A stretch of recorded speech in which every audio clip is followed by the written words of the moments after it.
Welcome to the Happy Sensory Corner and Special Education podcast, where we ask the leaders in special education to share their insights and experiences with the audience in an effort to better understand how to support students in special education. Before we start our interview, I'd like to introduce our guests. Our first guest is Lorren Lucas. She's the Director of Special Education at Dorchester District 4 in South Carolina. Welcome to the podcast, and thank you for being on our show today, Lorren. Hi, just clarification, department chair, not director. Oh, department chair. Yeah. Okay, awesome. We're also here with Claudia Palmeras, and she's the creator of Sensory Enrichment Therapy. She's the Chief Science Officer at Mendability, where they provide a unique program called Sensory Enrichment Therapy. It is an evidence-based brain stimulation program to improve the behavior regulation and learning abilities of all students, especially those students who need the most help. She'll be doing a short training at the end of our interview. And my name is Christine Reeds, and I'm an occupational therapist for a school district in Idaho. So to start with, Lorren, tell us a little bit about what inspired you to get into special education. So that's kind of a complicated question. I actually had no desire to become a teacher. I wanted to work as a camp director. But when I was going to school many, many years ago, they told me, well, there really is no camp director school. Most camp directors are teachers.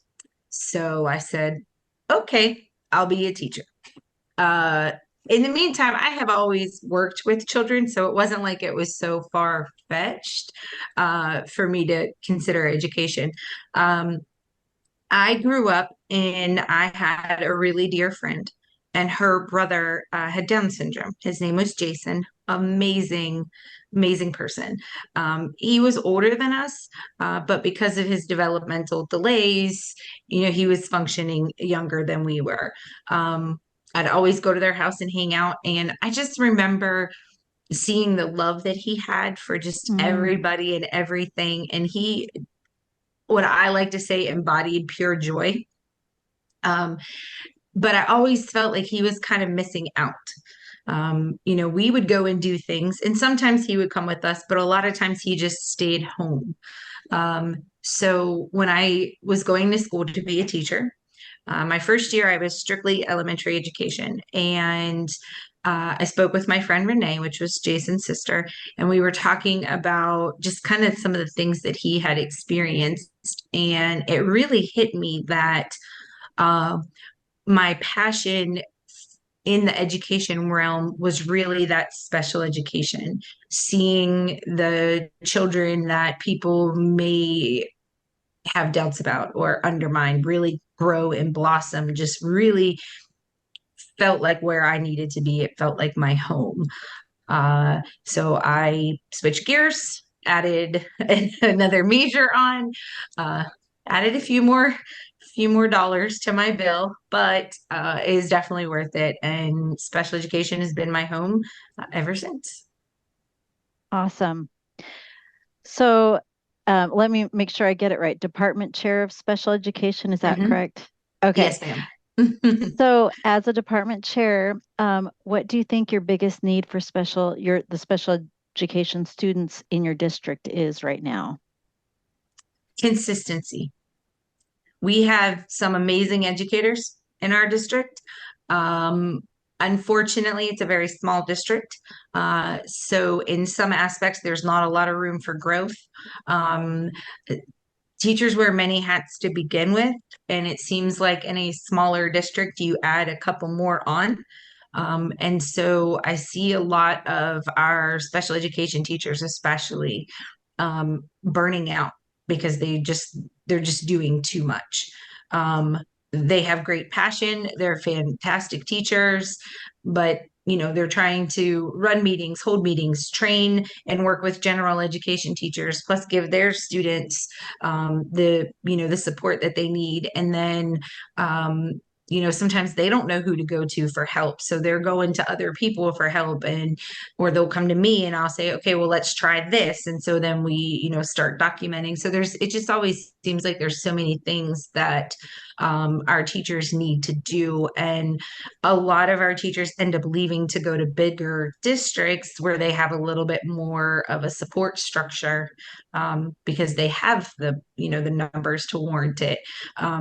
So we lose a lot of really good teachers, and then there's a high turnover, which doesn't bode well for anybody.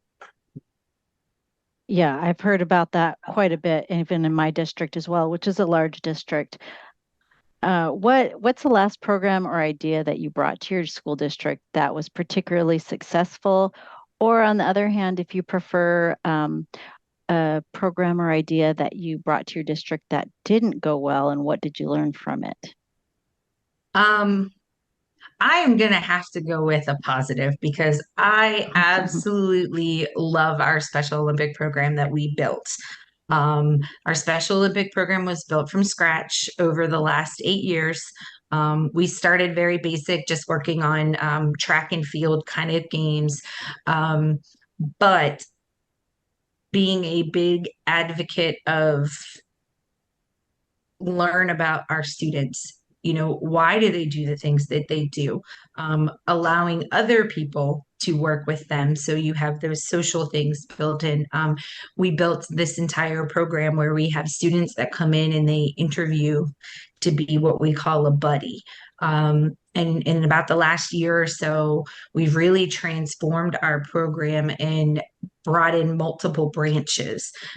We have a reading buddy program where students come to different special education classrooms and they read books with our students. It's usually one-on-one. And there's some sort of activity or theme that matches the book that they're working on. We have a writing buddies program where our students come into, again, different classrooms and we write a book. Our general education students and our special education students work side by side the entire time through the beginning of the writing process all the way until we have our publication tea party. And it's really amazing to see that collaboration. But what I find most empowering about it is students that maybe don't normally participate in things are now being front and center. Um, in addition to our reading and writing program, we also have our garden program, and same concept. Students work together, they tend the garden, we learn about healthy foods. We have a holiday program where every major holiday, we do a big celebration, and the education students and our buddies, we cook together and we cook different foods. For Valentine's Day one year, we made heart-shaped waffles.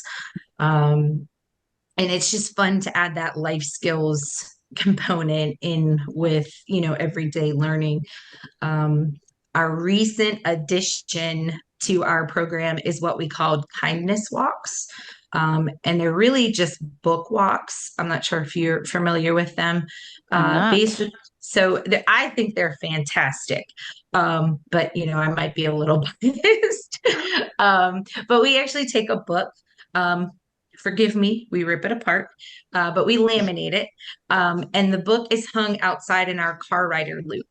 And what happens is our students, our buddies, our parents, whomever is participating, they walk and get exercise while reading a book. Awesome. So What a great that was our, idea. yeah, see, I told you I love it. Uh-huh. But it's great because we're adding in that exercise element. And then there's the education, and there's so much natural language that you see happening when, you're not forcing all these things on students. So those are our really big categories. But like I said, what I found amazing about it is we have been recognized as a national banner school. Um, Hmm. and in that our banner runs from 2019 through 2023. We did a big celebration in 2001. And at that celebration, we were recognized by ESPN as an honor school. And Hasbro Toys, which is a sponsor of Special Olympics, was so impressed with our program that they actually broadcasted our Special Olympics banner celebration. So they came in, we did this big live feed because we were still kind of in that COVID era.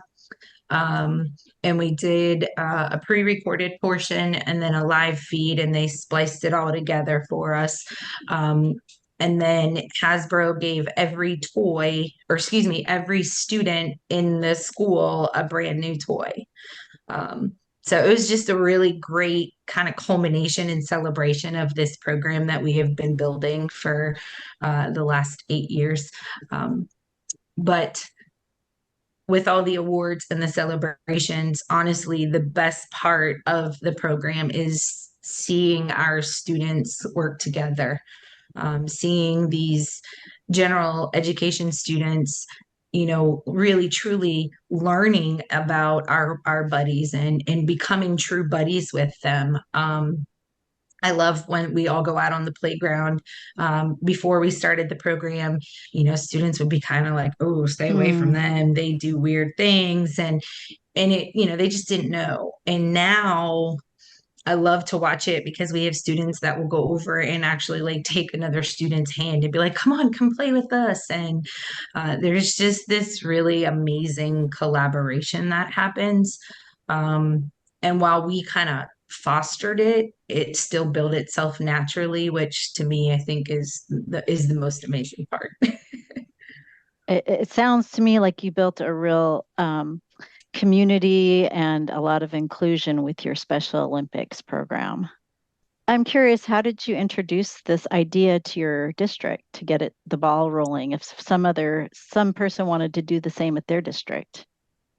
So in all honesty, my at the time when I first started the program, my principal, I was taking over another classroom, and he was like, just be you, go in and do it. And I said, okay. And so he and I started talking, and he was like, are you familiar with Special Olympics? And I said, mm-hmm. I did some in college. So yes, I'm familiar. And he said, okay, I want to bring a program here to the school. And I said, okay. And he said, you kind of just let me know what you need, and we'll, try to figure out a way to make it work. Mhm. So I started doing some research, and they have a program. The original name for it was called Project Unify. It is now called Unified Champions. Um, Same concept, just a prettier name, I guess you could say. Uh, but I went to him and I was like, okay, this is what I want to do. I want these children to learn why I love working with the students I do, and why, they might do things differently, but we should be treating them, just like we would want to be treated. And so I went to my principal and I said, this is kind of where my thought is going. What do you think? And he was like, Lorren, go big or go home. And I was like, huh, I got you. That's nice. The um, license. yeah, right. So I was like, woohoo. And to be honest with you, I don't think he realized like where my mind was going, but he loved it. And I kind of said, okay, well, this is what I want to start with. Um, and the only parameter that he gave me was that everything had to take place during the school day, because busing in our district is usually an issue, because we are so small and we are so rural. So I said, okay, how does that work for the schedule? Well, you can't pull a child from an academic time. You have to do recess or related arts time. Sorry, I couldn't think of the word. And so that was where the challenge was. And I said, okay, well, I asked him, I said, can I work with a couple of teachers who know a lot of the children? And he said, okay. And he's like, well, why don't we do an application? He said, that way we have a paperwork trail and the children know what they're getting into. And I said, well, if we're doing an application, let's do an interview. Yeah, I was just thinking the same thing. And Yes. it's showing some So, commitment too. yes, we were actually, I'm really close with a few people at the Special Olympics office now, and I have been told that we were the first elementary school to do interviews. So I was like, woohoo. Hmm. Um, but my thought behind it was not that you have to have good grades or anything like that to be a friend, but I'm asking you to do, extra, and I'm expecting you to come to my classroom. I can't have you coming to my classroom and misbehaving. That completely negates everything that's going on. So our students had to have parent permission. They had to have two letters of recommendation from a Hmm. teacher, and then we did an interview. And the interview really wasn't what you and I might consider an interview. It was more of a kind of get to know you session. This is what we want our program to look like. What do you think? What are your questions? And so the first year we did the program, we went to the Special Olympics game for our region, and I went big and I went home. I got every student coordinating t-shirts. We came up with Nice. like a design, and I took 170 people to the games. Oh my I gosh, that's a had, huge amount of kids. yes, we pulled in with these big buses and we had these bright yellow t-shirts, and it was pretty cool, if I do say so myself. Um, but my thought behind it was, the point of the games is for our buddies to go and compete. Well, they've practiced with their buddies. Their buddies should go with them. So I took all the buddies and I took all the athletes. And then I had a teacher per grade level just for kind of safety and accountability purposes. And we went and we were a huge sea of yellow. Uh, and the region at the time did a games, and then they had like a carnival, I guess you could say, for the students to use. So we unleashed our sea of yellow, and the students had a great time, took selfies, took photos, cheered each other on, and it was amazing. The population at my school that I worked with, they would fall into the severe, profound cat or moderate to severe category, I should say. So a lot of times they didn't receive those like academic achievements Right. and things like that. And so this was a way for not only our students to have a great, day and outing, but to be recognized for their accomplishments. And like I said, it just kind of grew from there. I think in our case, it was just a natural progression. The students loved coming to my room, and they were always constantly like, Miss Palone, can we come to your room? And I'm like, guys, I love when you come to my room. It's great, but I can't just pull you for any old reason. Right. Um, and so that's kind of how things started to naturally progress. And we added the Reading Buddies program and the holiday program and things like that. I was trying to um, bring them into all of the things that was my students' world, and for them to experience that and for us to experience things together. 2 years ago, we turned our gym into what I call the disability house. And the students were able to go through and do different activities that would help them be able to relate to a person with a disability. So we had a wheelchair and they had to try to wheel themselves somewhere and then reach on a shelf to get an item. They had different like cards on paper, and the text was written in a different color, and they had to try to read what the text said and not the word color. They had to use different activities where they put socks on their hands and tried to pick up things. We did one where they put cotton balls in their ears and then put like earmuffs on, and then they were supposed to try to communicate with somebody. Um, the idea behind it, obviously, I can never recreate a disability 100%, but the idea was to expose them to some of the challenges that Some come with having a empathy. disability. Yes. Yes. It was. I got nothing but great feedback from it. The students said they loved it. I had a few parent volunteers that came in, and they were like, "This is fantastic." Hmm. Um, Trying to think some of the other activities we did. Oh, we did one where I took goggles that you would wear in a swimming pool, and I put tape on them. And then I took black marker and colored over the tape. And so you could really only see like the shadows. And they had to try to navigate a little area to see, this is what a person who is legally blind might experience. And I remember I had a student come up to me that day and they were like, Miss Palau. I was like, yeah. And they said, I didn't realize a person who was blind could actually see a little bit. So it's just really neat to see.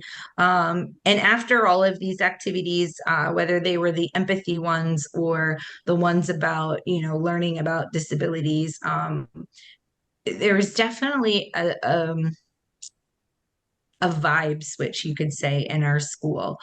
There was a lot, at least that I could see, let me put it that way. There was a lot more patience with friends. And it wasn't just, oh, these are our friends with disabilities. We really have to give them special care and treat them with kid gloves. No, it was across the board.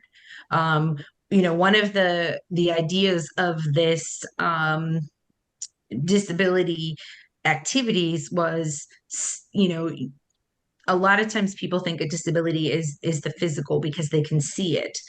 But Mm, sometimes your disability, you can't see it.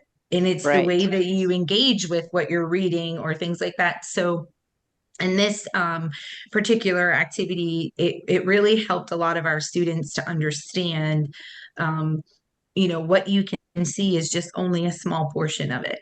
And maybe your friend who's sitting next to you doesn't have a disability, but maybe reading is hard for them because it's not their first language, or, nobody read to them as a child. So we started to see, um, I don't know measurability, I don't know numbers, but we started to see a general consensus of more compassion for each other and just a general understanding that because you see things one way or you do things one way doesn't mean that everybody else does. And that doesn't make it either way right or wrong. It just means it's different.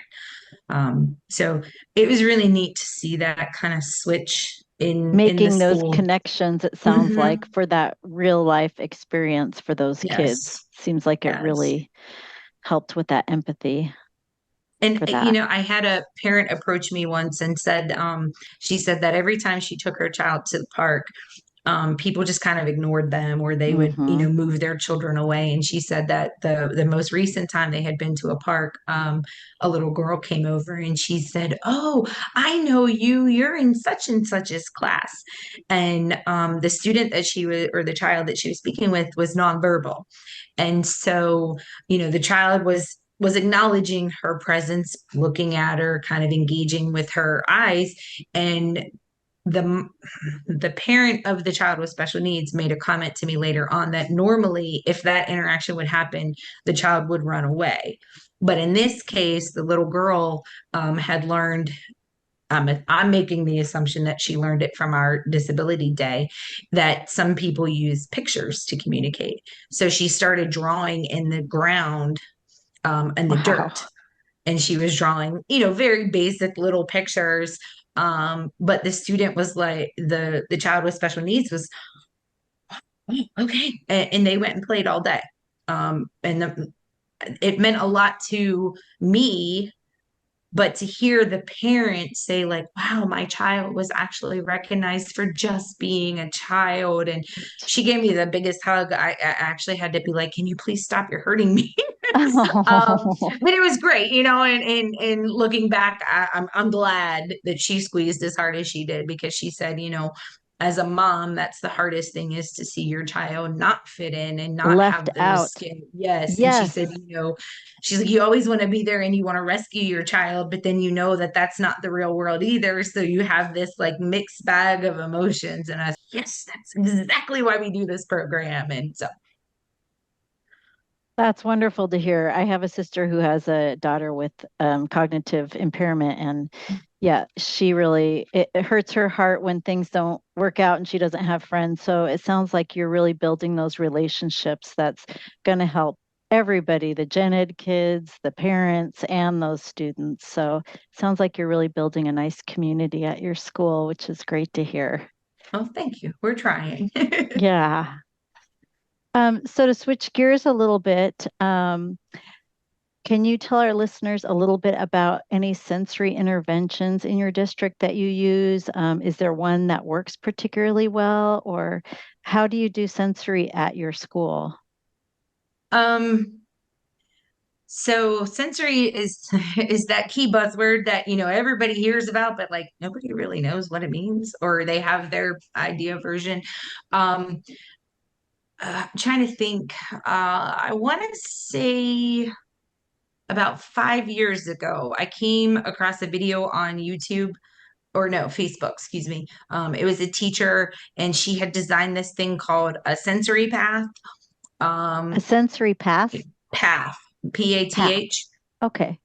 And um it was this, and I'm watching this video and it's amazing, and this child is out in the hallway and they're doing all these movements, and you can see them kind of de-escalating. Mm. um so I sent the video to my principal and my special education director, and I was like, I want this. I don't care what it costs. I don't care, I want this. Go big, And Lauren. yeah, that's right, go big. I should have a t-shirt made You that says should. that. It's your theme. Yeah. So of course they were like, well, how much does it cost? I said, I don't care. I need you to give me permission and I will figure out the rest. So fast forward a few months, I got in touch with this special education teacher. Her name is Holly. I cannot think of her last name at the moment. Mm. But she's fantastic. And she, like I said, special education teacher. And she was looking for something to do with her students that didn't always have to have another adult in the room, or Mm. was overwhelming, like, oh, I have to have this product, I have to have this. She wanted something that um, could just be easily accessed with whatever way your student accessed it. Mm. So she created this path and it goes on your floor, and what it is a series of vinyl stickers um, that lay on your floor, and they are designed by creating movements to help any student really, to get that sensory input that they need in one way or another. And it starts with hopscotch on a flower. So the flower is on the floor and the leaves have numbers on them. And the idea is that you count the numbers aloud if you can, as you're doing it. And then you get to the center of the flower and like you put your arms up and you spin yourself in a circle. Nice. So you're getting that, level of input, and that I can't think of the word, I apologize, but you're getting what your body needs to help. And then I'm trying to remember, but then the next path is, or the next piece of the path is a trail, and it kind of zigzags like an X or S, excuse me, and you walk on your tippy toes and you touch the sky. And then when the pattern on the floor changes, then you squat and walk like a duck. Mm. And then you go back up to the sensory, reaching for the sky. And then the next movement after that, I believe, is leapfrog. And you have to jump like a frog to the lily pads, and you go through. And the neat thing about this is how the part of what I really loved about the sensory path is Holly put in the research. It wasn't just like, oh, I'm going to put these fancy stickers on the floor and my students are going to move on. There was a lot of research. If I remember correctly, she worked with a physical therapist, she worked with an occupational therapist, she worked with other teachers. And so the path is not only really pretty to look at, but it's designed to help a student get the different levels of sensory input that you need to Did it work give. well with your kids? It did. I loved it. I even had teachers out there that were like, "Hey, I'm going to do the sensory path." I'm like, "Go at it." But it was great because it was another one of those elements um, that had the need for a child with special needs, but it also could work for For anybody. anybody that needed Um, regulation. yes. Yes. So it was fantastic because we actually kind of tied it under our Special Olympics umbrella. Mm-hmm. Um, and so another tool for anybody in the school to see that anybody can need help at any point of the day. Even Um, us, right? hmm exactly. There's a lot of times when I look out in the hallway and there's 4 or 5 children, doing the sensory path. I've had a lot of teachers, even my principal and assistant principal, have said like, before a child comes and sits in our office, we take them to the sensory path. Beautiful, So right? yeah, I'm like, woohoo! I love it. Yes, that is probably the biggest one that this everybody in the school uses. In my classroom, we have a lot of different things. We have sensory panels on the wall with different textures. We do a lot of different lights. I don't like the overhead light. Most of my students don't like it. We do have the light shades, but I do a lot of lamps. I Yep. have bubble lamps. I have lamps that like project stars onto the ceiling, and then I have what you would most likely see at somebody's living room, and you just have regular lamps like that. Um, we do a lot of I have a lot of different seating in my room. Traditional seats. I have ball chairs. I have bean bags. I have couches. Um, I have the philosophy that if you aren't comfortable, you can't learn. Um, Mm-hmm. And so, if you need to sit on a couch that has a more comfortable cushion, then hey, have at it. Let's go. I have Velcro on the floor that students use. I have a student who loves to pull the little Velcro stars up, and she'll do anything I ask her as long as she can just sit there and go like this and pull the stars. And I'm like, That's an hey, easy reward, right? exactly, you're doing work. Let's go. We do a lot of yoga in my room as well. And we also do a lot with music. In the morning when my students come, a lot of the lights are off. We have the star lamp on, and we have one other lamp, and I have really soft music playing. If you're on one side of the room, half the time you can't even hear the music. That's how soft it is. Um, Sounds very welcoming. I try. Mm-hmm. We also have a sensory bin that we use in our classroom. It sits on the floor. That way, all of our students can access it. And my students that are in wheelchairs, I can put the bin right on their trays. But we do a sensory bin every month. And that bin usually correlates to the theme of the month. So this month our theme is gratitude. So our sensory bin is some wooden and plastic food, some beans, a fabric with turkeys on it. Um, and my students that just kind of need something to play with just go in and they play. My students that are a little higher functioning, there are some like sorting tasks that they have to do.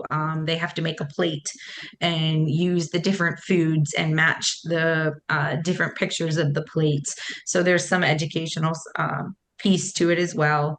Um, excuse me. And then the final thing, I shouldn't say the final thing, but one of the other big things is we use scents a lot. Um, so Beautiful. I have a diffuser. Actually, I have 3 diffusers. One for our bathroom, and then we have 2 in the main classroom. And then I always try to put one item in the sensory bin that has a scent.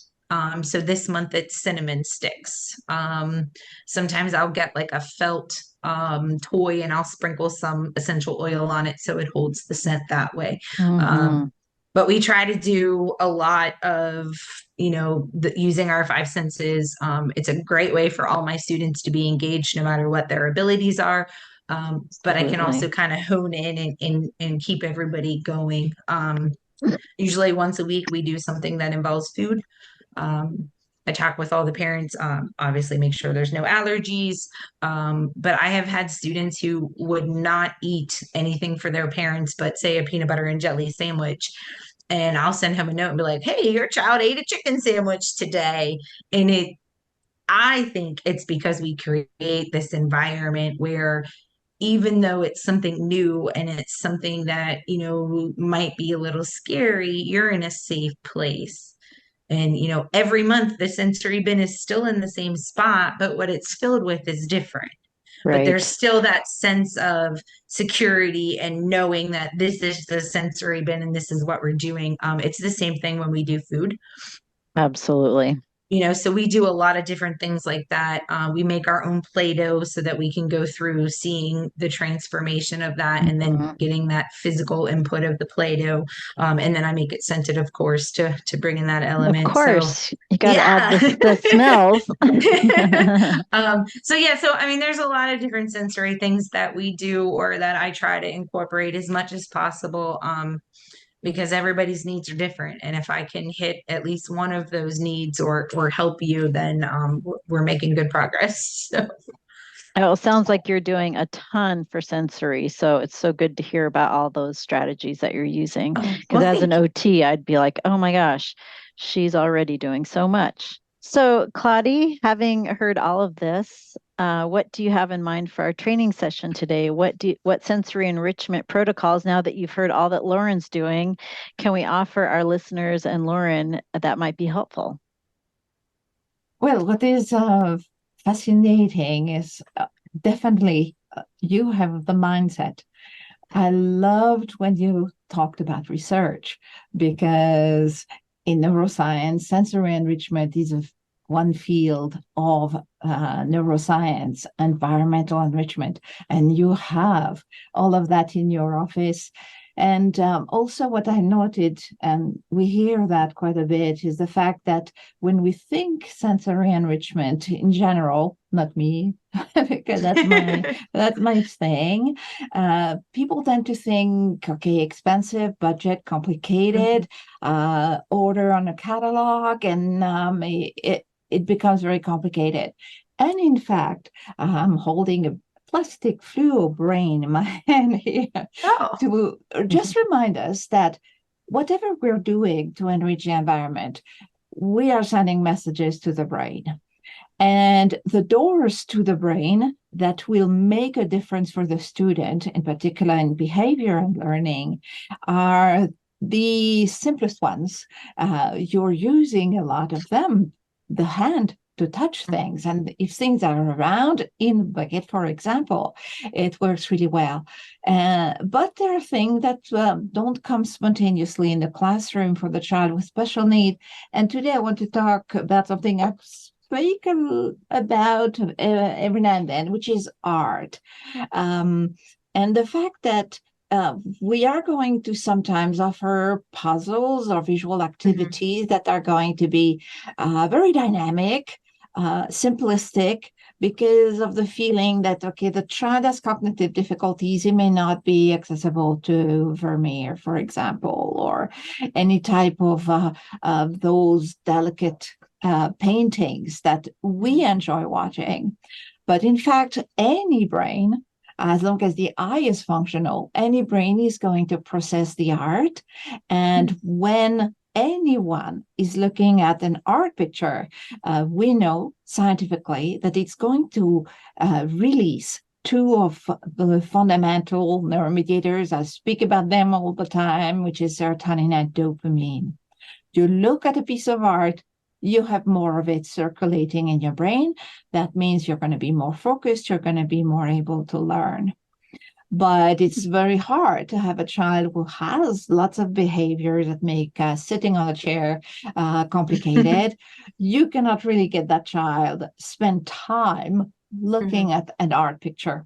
So I'm going to give you an activity that will expand the attention time and also improve fine motor, which for us at Mendability, we use a lot of activities that don't seem to be related to speech and are, and fine motor activities is part of speech development.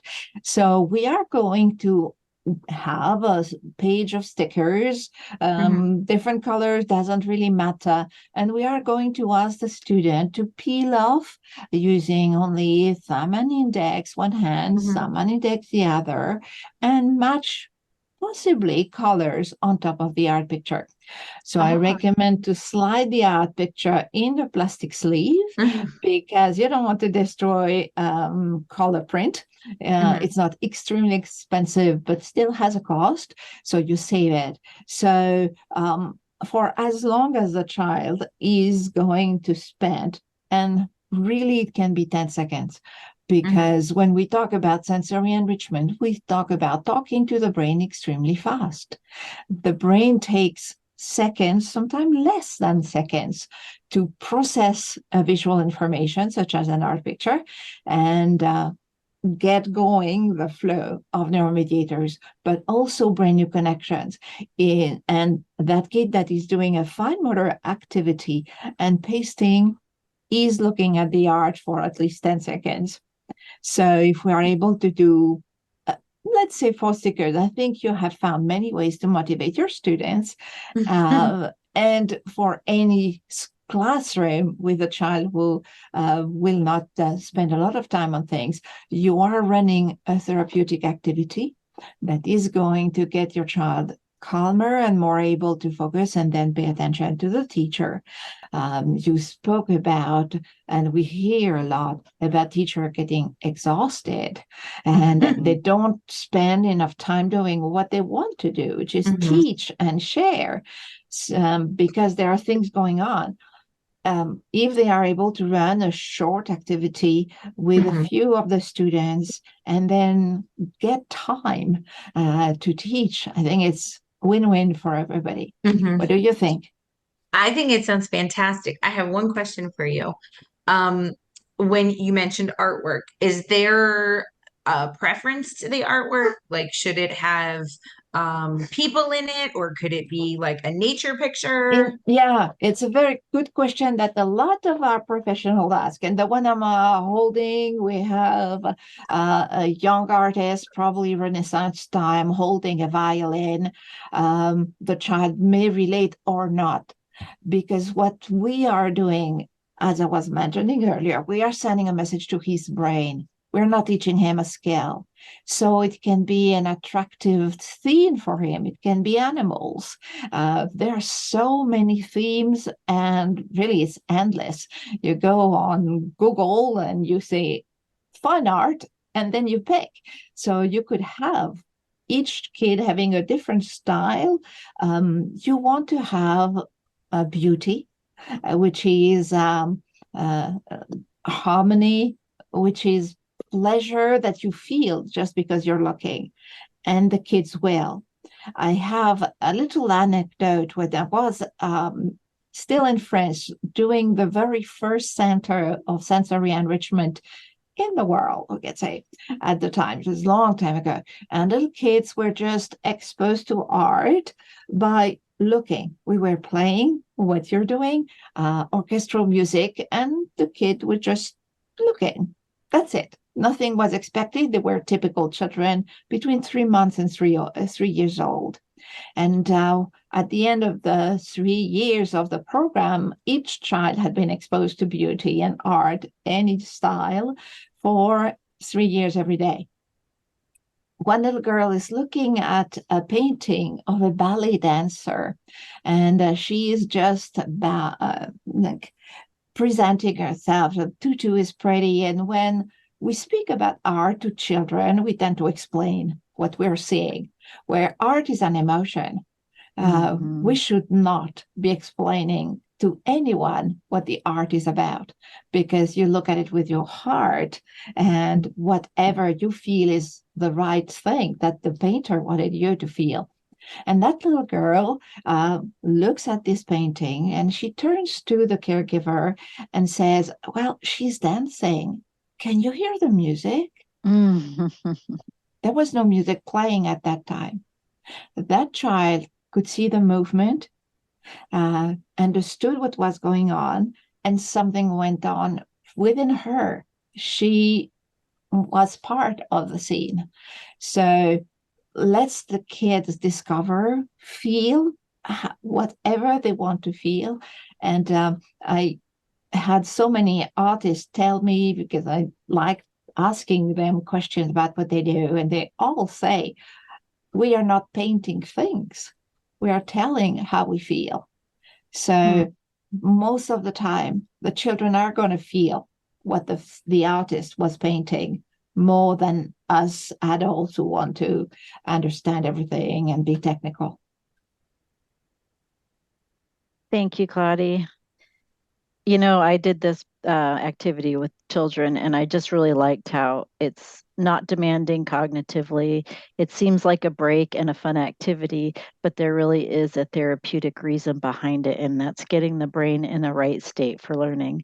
So, I love it. I'm excited to try it. And as you were talking, I was trying to think of different pictures that I could to pull that would be neat. So I'm Right. excited Good. to try it.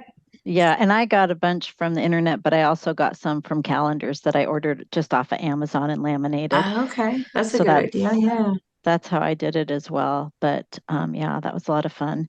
So thank you, Claudia, for sharing that piece of information with us. And I will send that to you, Lorren. And I just want to wrap things up by thanking you so much for spending time on the show and sharing all of your experiences and your big picture and going big with the audience here for our podcast. So thanks, everybody, for being here today. Thank Thank you. you. It's been a pleasure. Awesome.